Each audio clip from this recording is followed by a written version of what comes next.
안녕하세요. 닥터 스팁 크랙치아 엔도 안하기를 주제로 강의를 맡은 자하연치과 장성욱입니다. 오늘 강의의 순서에 대해서 간단하게 보여드리고 있고요. 오늘 강의에 사용되는 재료입니다. 이제 선생님들이 이 사용법은 지난번 강의 MTA의 과거와 오늘의 강의 내용을 다시 한번 참조해 주시면 감사하겠습니다. 우리가 이제 그 개원가에서 이 크랙치아는 굉장히 많죠. 제가 크라운 하는 거에 한 30% 이상이 크랙인 것 같습니다. 2013년도 5월 13일에 이제 내원하신 환자분인데 그 치료할 때 찍은 사진이에요. 이렇게 보시면은 크랙이 굉장히 심하죠. 크랙이 굉장히 심하고 환자분이 전형적으로 이렇게 씹을 때 그 물었다가 뗄 때 깜짝 놀라는 그런 전형적인 크랙 증상의 양상을 보이는 환자죠. 이런 경우에 이제 그 크랙 라인, 착색된 크랙 라인은 가급적이면 깨끗하게 제거를 하시는 게 좋습니다. 제거를 해주시고 나서 치수가 노출이 돼서 이제 피가 잘 나는 것을 확인을 할 수 있었고 그 상태에서 NaOCl을 이용해 가지고 소독을 했죠. 소독을 하고 나서 MTA 적용을 하고 이제 크라운을 한 환자입니다.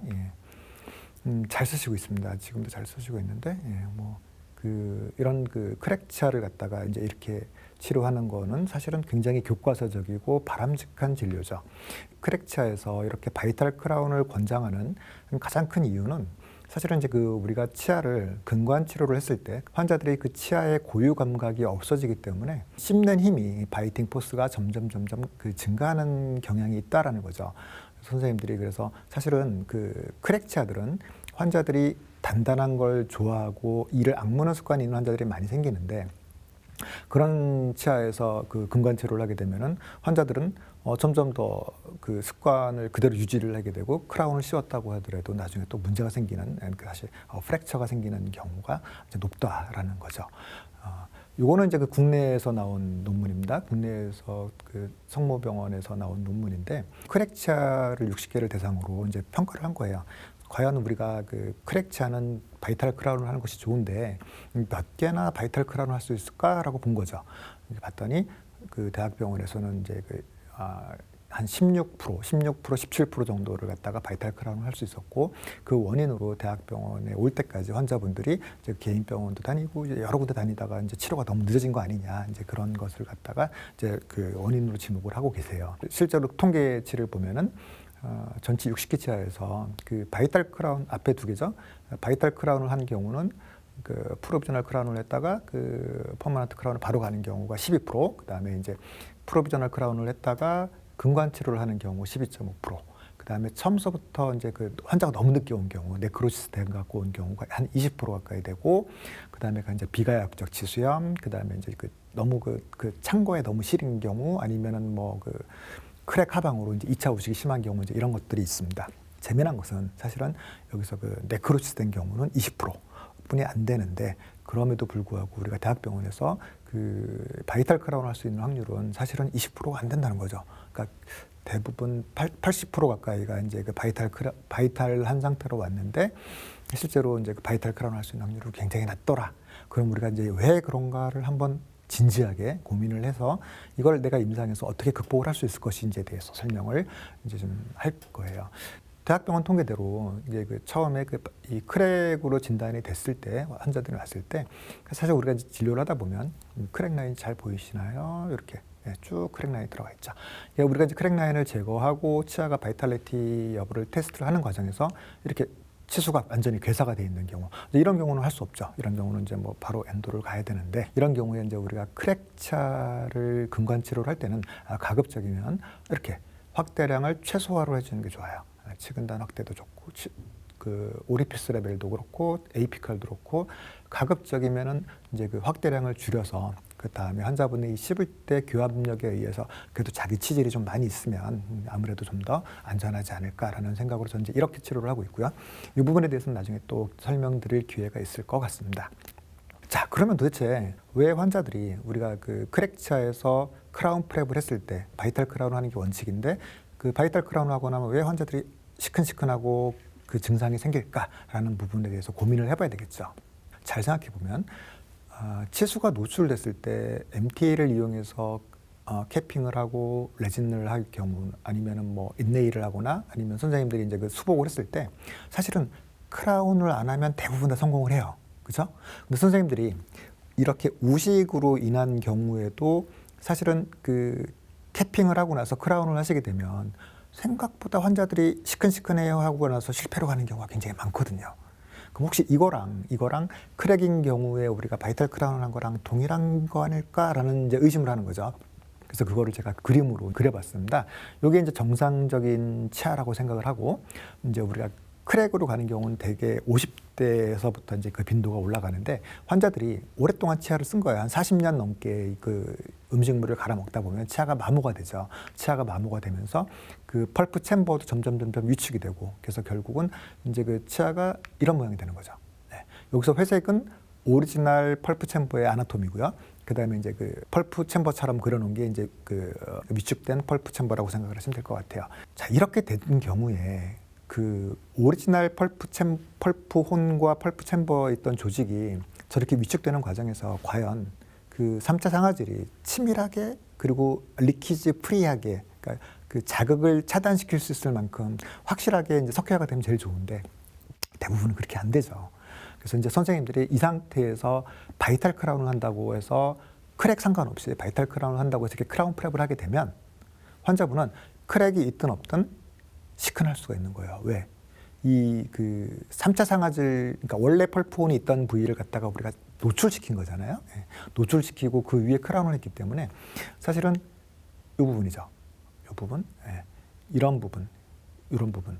가장 흔하게는 이제 그 MB 펄프혼 에어리어인데, MB 펄프혼 쪽에서 선생님들이 그 부분이 가장 위축이 좀 덜 되는 경향이 있어요. 이제 그런 부분들을 선생님들이 프랩을 하고 나서 크라운을 이렇게 프랩을 하고 나서 환자를 이렇게 씌워주면 환자분들이 못 씹는 거예요. 그래서 선생님이 이럴 때는 크라운을 세팅하기 전에 그 이 펄프 혼이 있는 부위, 그러니까 커스프 하방이죠. 커스프 센터의 하방을 익스플로러로 한번 가볍게 긁어보시면은 환자가 자지러지는 부위가 있어요. 이제 그런 부분들이 펄프 혼이 이제 굉장히 그 루즈해가지고 자극이 잘 전달되는 부위다라고 생각을 하시면 될 것 같아요.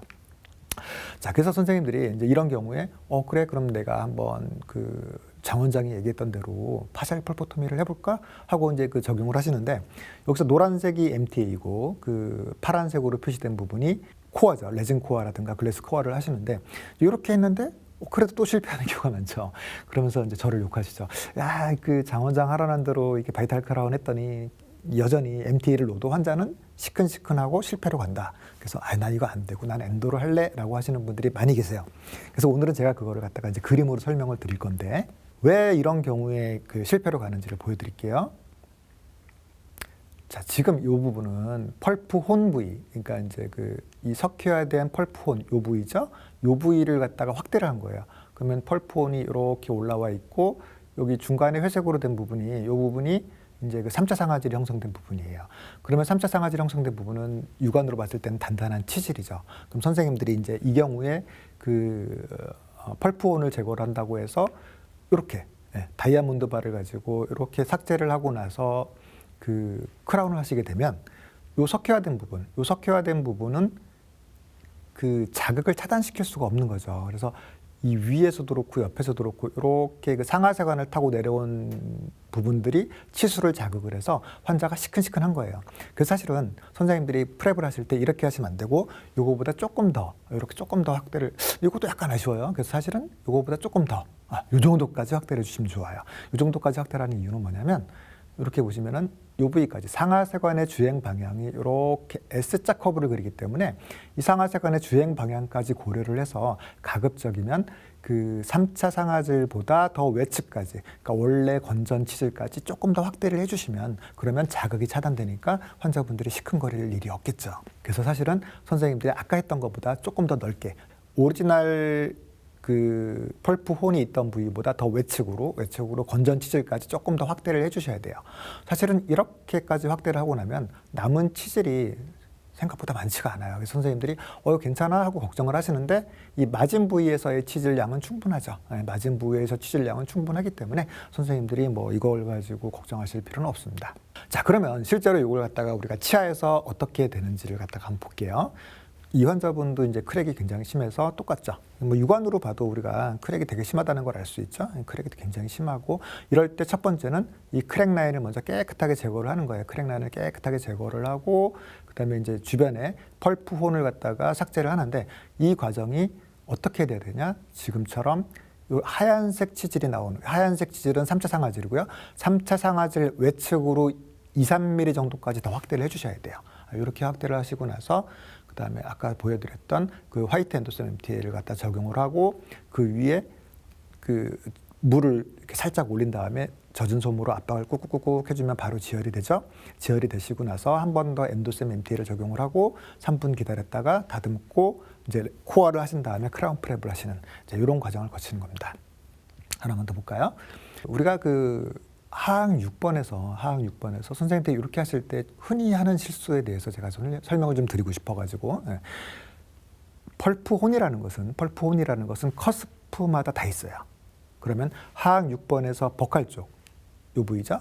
이 버칼 쪽은 커스프가 MB, DB 있고 그 사이에 하나 더 있죠. MM 커스프가 다 있습니다. 그래서 사실은 하악 6번에서 이 펄프 혼은 5개가 돼야 돼요. 하나, 둘, 셋, 넷, 여기 하나 더. 그래서 전체적으로 봤을 때 오각형 모양이 되는 게 가장 이상적입니다. 흔히 이제 선생님들이 뭘 실수를 하냐면 요 부위 삭제량이 좀 적은 경우가 많아요. 그래서 이런 경우에 선생님들이 하고 나서 또 싫은 경우가 있죠. 크라운을 세팅하는 날, 크라운 세팅할 때 우리가 마취 안 하고 하잖아요. 그러니까 크라운 세팅하실 때 교환면과 그 측벽을 익스플로러로 살살 긁어보세요. 익스플로러로 마취가 안 된 상태에서 살살 긁어봤을 때 환자가 자지러지는 부위가 있다. 그러면 내가 뭔가 미싱한 놓친 부분이 있는 거예요. 그래서 그 부분은 선생님들이 좀 번거롭더라도 마취 다시 하시고 그 부분을 한 번 더 접근을 해서 그 펄프혼을 조금 더 이렇게 그 외측방까지 삭제를 해주신 다음에 다시 MTL 적용하시고 크라운 프랩을 해주시면 되겠어요. 걱정되실 때는 이제 템 세팅 한번 해주시면 더 안전하겠죠. 그렇다고 해서 그 제가 이렇게 얘기해서 뭐 모든 펄프혼을 다 익스포저 시키다 그런 얘기는 아니죠.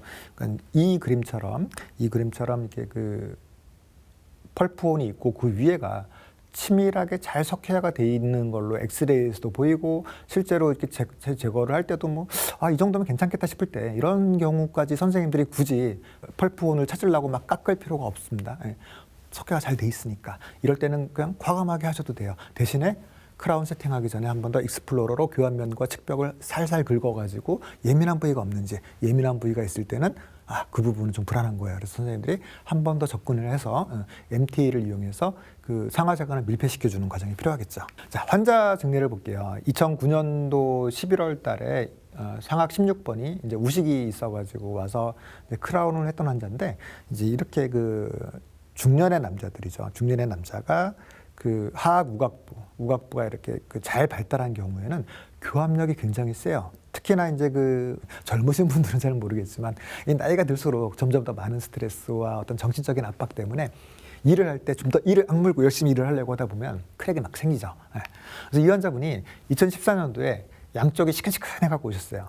그래서 이제 엑스레이를 찍어서 봤더니 크랙이 이제 엑스레이도 그렇고 증상도 그렇고 이제 크랙이 맞으니까 저희가 이제 환자분한테서 크랙을 설명을 드리고 이거는 가급적이면 바이탈 크라운을 하셔야 된다. 이거는 신경 건드리지 않고 이를 씌워야 된다고 설명을 드리고 이제 엔도셈 비용이 얼마가 들어요라고 말씀을 드린 다음에 크랙이 심하죠. 크랙 이제 뭐 우선 이제 러버댐 하시고 러버댐 필수입니다. 러버댐 하시고 나서 크랙 라인을 갖다가 이제 330번 벌을 이용해서 깨끗하게 제거를 하죠. 깨끗하게 제거를 하고 이때 치수가 살짝 오픈되면서 블리딩이 되는 걸 보는 게 제일 좋아요. 블리딩 잘 안 되더라도 이제 충분히 확대를 해주시는데 혹시 실을 수 있기 때문에 그 펄프 혼을 갖다가 이제 삭제를 하는 거죠. 펄프 혼을 갖다가 노출시킨다 내지는 삭제한다 똑같은 용어로 제가 혼동해서 쓰는데 선생님들 뭐 편하게 생각하시면 될 것 같아요. 자, 펄프혼을 찾는 거죠. 이렇게 찾고 하얀색 치질이 3차 상아질이 있는 부위고 그 외곽으로 한 1, 2mm, 2, 3mm 정도 더 확대를 해주셔야 된다고 말씀을 드렸죠. 그래서 이렇게 그 하얀 치질 나오고 그 외측방으로 조금 더 노출을 시키는 거죠. 이 상태가 이제 준비가 된 거예요. 이 상태에서 선생님들이 그 NaOCl, 고농도 NaOCl을 이용해서 그 노출된 펄프혼을 갖다가 씻어내는 거예요. 하나하나 깨끗하게 씻어내야죠. 이게 한 5.25% NaOCl을 바로 가까이 대고 한 20초 이상 쏴야 돼요. 20초에서 1분 정도 쏘면 그 위에처럼 맑게 투명하게 돼요. 맑고 투명한 펄폰이 노출됐을 때 그 위에 MTA를 적용해야 환자가 통증이 거의 없어요. 이거 안 하셔도 되긴 하는데 대신에 약을 줘야 돼. 환자분이 한 4, 5일 정도 아플 수가 있기 때문에. 요거는 이제 초창기 그 엔도셈 MTA를 갖다가 이제 적용을 한 거예요. 엔도셈 MTA 적용하고 한 3분 정도 기다리면 이제 단단하게 굳죠. 단단하게 굳으면 그 상태에서 코어하고 크라운 프랩을 하는 이제 그런 과정을 이제 했죠. 그래서 이제 양쪽 다 했어요. 양쪽 다 26번도 하고 17번도 하고 16번은 이제 펄프 캐핑했던 환자고 이렇게 하시고 나서 이제 환자분이 잘 쓰시다가 2016년도 2월 달에 이번에는 왼쪽 아래가 아프다고 오셨어요. 왼쪽 아래 잠깐 볼까요? 여기 왼쪽 아래 잘 보시면 디스탈 캐리스가 있죠. 이거는 크랙은 아니고 이제 그 우식이 심해져 갖고 이제 환자가 오신 거죠. 뭐 우식이 심하더라고 하더라도 이 상태에서 크라운을 할 거기 때문에 크라운을 할 때는 잘 보시면 MB 쪽의 펄폰이 굉장히 날카롭게 솟아 있는 것을 볼 수 있죠. 그리고 교환면 마모가 많이 돼 있습니다. 그래서 이렇게 교환면 여기서 이제 그 앞에 가운데에 있는 치아인데 이렇게 교환면 마모가 많이 돼 있고 뭐 그렇다고 하더라도 엑스레이를 찍었는데 펄폰이 그 뾰족하게 솟아있다 그런 경우에는 그 부위까지 포함을 해줘야지 우리가 이제 그 환자가 크라운하고 나서 시리지가 않죠.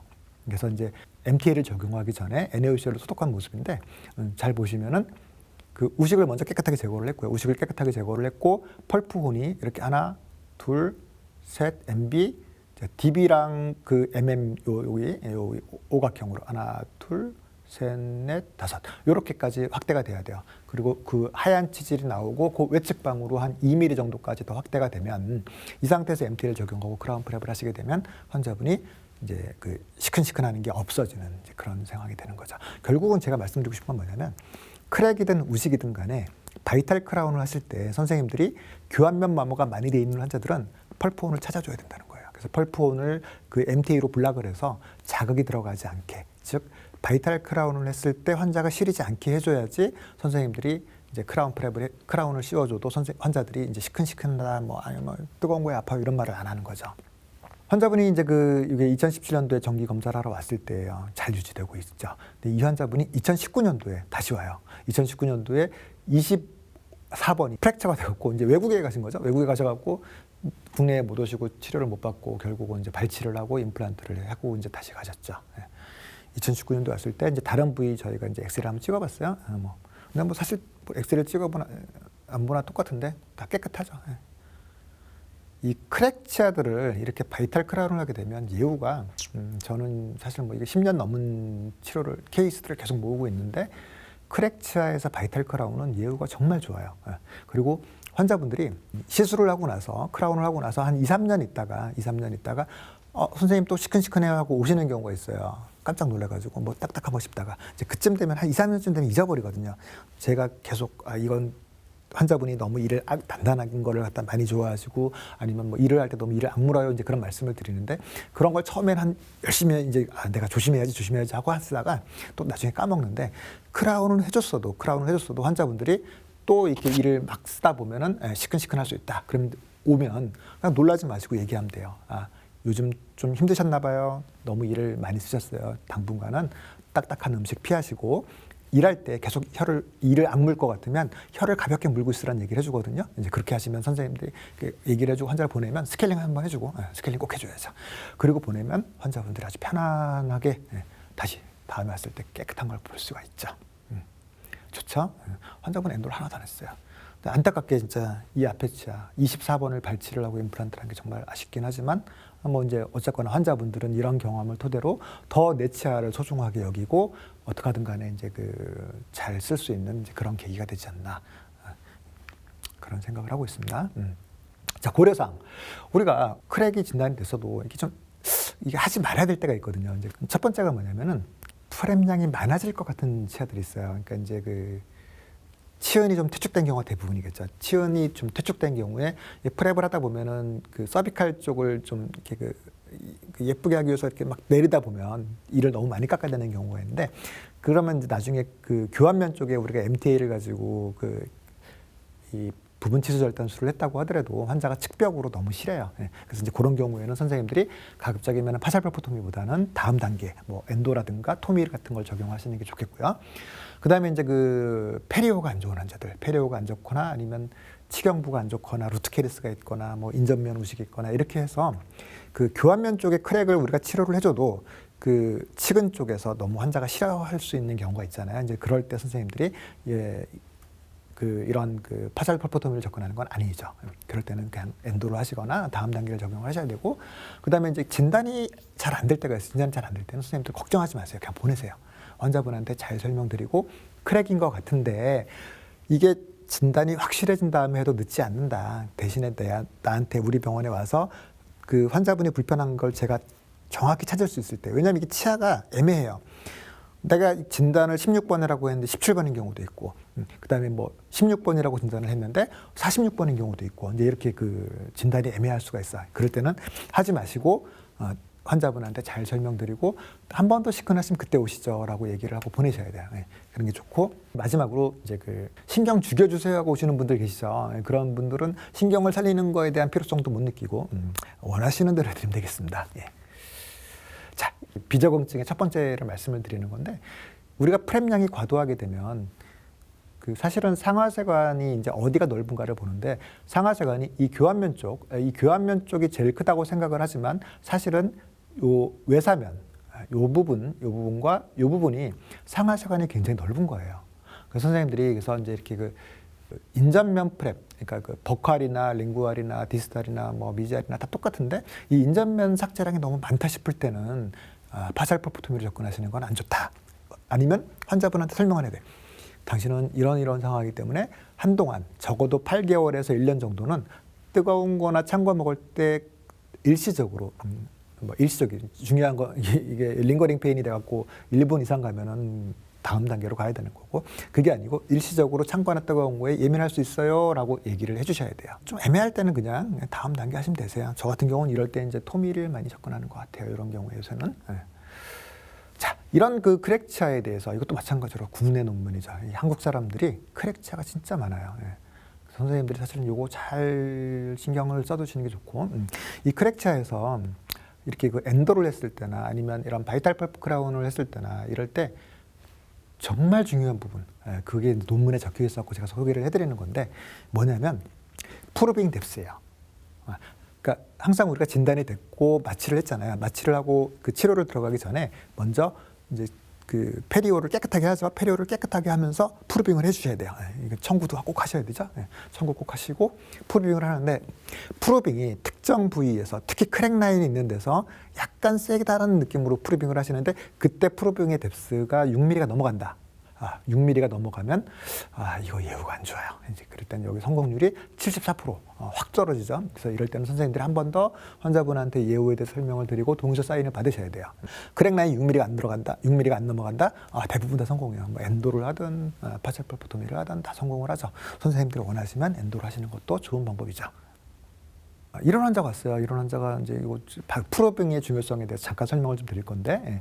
이런 환자가 와가지고 그 오른쪽 아래가 아프대. 그러고 딱 보니까 애매한데 뭐 환자가 너무 아프다고 하니까 혹시 속에 크랙이 있나? 이제 사실은 이제 진단이 애매할 때는 미뤄야 되는데, 이 환자분은 너무 많이 온 거예요. 여러 번 아파요 계속 오니까 저도 어쩔 수가 없어갖고 환자분한테 일단 그럼 치료를 해보자라고 얘기를 하고 이제 파샬토미를 했어요. 파샬토미를 하고 이제 치료를 들어가는데, 이 파샬토미를 해줬는데 여전히 환자가 아프대요.